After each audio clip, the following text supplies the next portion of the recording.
right, just got the radial arm saw dialed in.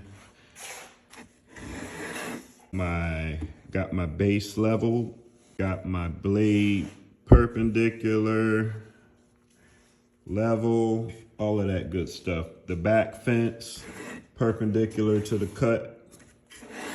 Here's some test cuts I've been running.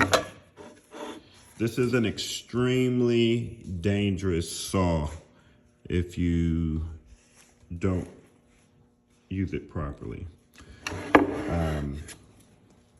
I've not used one that much, so I'm getting my practice in. But everything's dialed in and ready to go.